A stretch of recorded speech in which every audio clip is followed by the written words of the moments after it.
Quand on parle des moteurs les plus controversés de ces dernières années, un nom revient presque toujours, le moteur PureTech de Stellantis.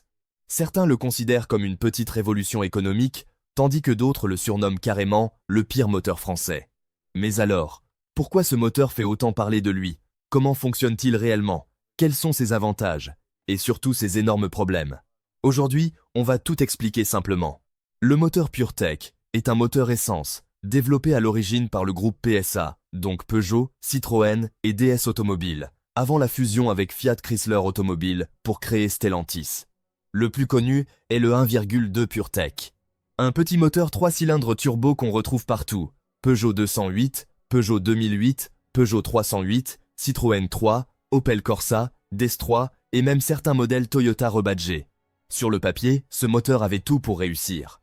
Petit, léger, économique et puissant malgré sa petite cylindrée. Grâce au turbo, un moteur de seulement 1,2 litres peut produire jusqu'à 130 chevaux tout en consommant moins qu'un ancien moteur atmosphérique. C'était exactement ce que les constructeurs recherchaient pour respecter les normes anti-pollution modernes. Mais avant de parler des problèmes, il faut comprendre comment fonctionne ce moteur. Le PureTech est un moteur 3 cylindres turbo à injection directe. Le principe est simple. Le turbo compresse l'air pour envoyer plus d'oxygène dans les cylindres. Plus d'air plus d'essence, égale plus de puissance. Résultat, un petit moteur peut avoir les performances d'un plus gros moteur. L'injection directe, elle, permet d'envoyer l'essence directement dans la chambre de combustion pour améliorer le rendement. Et comme il n'y a que 3 cylindres au lieu de 4, le moteur est plus léger et consomme moins. Sur le papier, c'est intelligent. Mais là où les problèmes commencent, c'est avec la courroie de distribution. Contrairement à beaucoup de moteurs modernes qui utilisent une chaîne, le PureTech utilise une courroie de distribution humide. Cela signifie que la courroie tourne directement dans l'huile moteur. L'idée semblait excellente. Moins de bruit, moins de frottement, meilleure consommation et plus de confort. Mais dans la réalité, cette courroie est devenue le cauchemar de milliers d'automobilistes. Avec le temps, l'huile attaque la matière de la courroie. Elle commence à se désagréger. Des petits morceaux de caoutchouc circulent ensuite dans le moteur. Et là, les ennuis commencent. Premier gros problème, le colmatage de la crépine d'huile. La crépine est un filtre situé dans le circuit de lubrification. Quand les morceaux de courroie bouchent cette crépine, l'huile circule moins bien. Et un moteur qui manque d'huile peut mourir très rapidement. On peut alors avoir une perte de pression d'huile, un voyant moteur, des bruits métalliques, une surchauffe ou même une casse moteur complète. Et dans certains cas, le turbo peut aussi être détruit. Deuxième problème très connu, la consommation excessive d'huile. Beaucoup de propriétaires ont remarqué que leur moteur consommait énormément d'huile entre deux vidanges. Certains doivent rajouter de l'huile tous les 1000 km. Et si le conducteur ne vérifie pas régulièrement le niveau, le moteur peut casser brutalement. C'est l'un des plus gros dangers de ce moteur. Parce que beaucoup d'automobilistes modernes ne contrôlent presque jamais leur huile. Troisième problème, les ratés d'allumage et l'encrassement. Comme beaucoup de moteurs à injection directe, le PureTech peut accumuler de la calamine dans l'admission.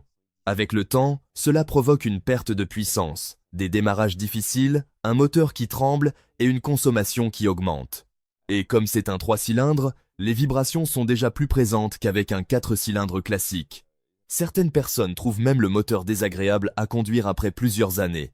Alors pourquoi ce moteur continue-t-il d'exister? Parce qu'il possède aussi des avantages.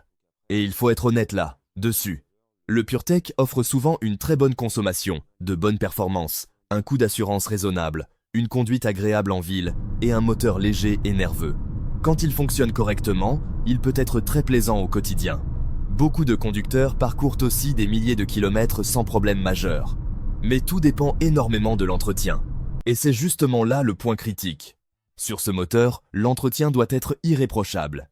Vidange fréquente, huile de très bonne qualité, contrôle régulier de la courroie et vérification fréquente du niveau d'huile. Sinon, les risques augmentent rapidement. Certains mécaniciens recommandent même de remplacer la courroie bien avant les préconisations officielles. Parce qu'attendre trop longtemps peut coûter un moteur complet. D'ailleurs, les problèmes du PureTech ont créé énormément de polémiques en France. De nombreux propriétaires se sont plaints. Des actions collectives ont été lancées. Et le sujet a énormément circulé sur YouTube, les forums automobiles et les réseaux sociaux. Jean-Marie Gaudin l'a acheté neuve en 2017. 3 ans plus tard, les premiers problèmes se manifestent.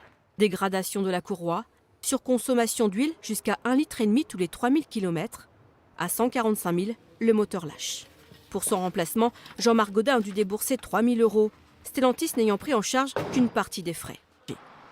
Je ne comprends pas pourquoi cette courroie humide a été inventée et installée. Ça, pour moi, ça reste un mystère. J'ai l'impression que c'est vraiment des économies de bout de chandelle, hein, du gain sur quelques centimes par voiture ou quelques euros.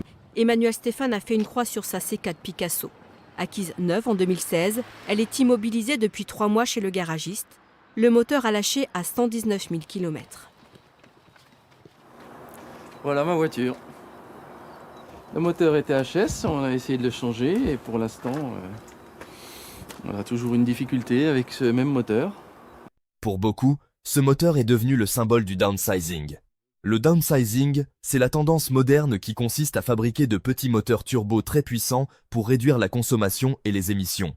Le problème, c'est que certains de ces moteurs deviennent plus fragiles à long terme.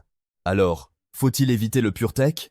La réponse dépend surtout de la version et de l'entretien. Un PureTech mal entretenu peut devenir une catastrophe financière. Mais un modèle récent bien suivi peut parfois rouler correctement pendant longtemps. Avant d'acheter une voiture équipée de ce moteur, il faut absolument vérifier l'historique des vidanges, les factures d'entretien, l'état de la courroie, la consommation d'huile et les rappels constructeurs effectués. Et surtout, ne jamais négliger le moindre voyant moteur. Aujourd'hui, Stellantis a modifié certaines versions du moteur pour tenter d'améliorer la fiabilité. Mais malgré cela, la réputation du PureTech reste très mauvaise auprès de nombreux passionnés d'automobiles et mécaniciens. Pour certains, c'est un moteur moderne économique. Pour d'autres, c'est une bombe à retardement. Et vous, qu'en pensez-vous? Avez-vous déjà eu une voiture équipée du moteur PureTech? Bonne expérience ou cauchemar mécanique? Dites-le dans les commentaires. Et si vous aimez les vidéos sur la mécanique, les moteurs fiables, les pires voitures et les conseils automobiles, abonnez-vous à la chaîne et activez la cloche. À bientôt pour une nouvelle vidéo.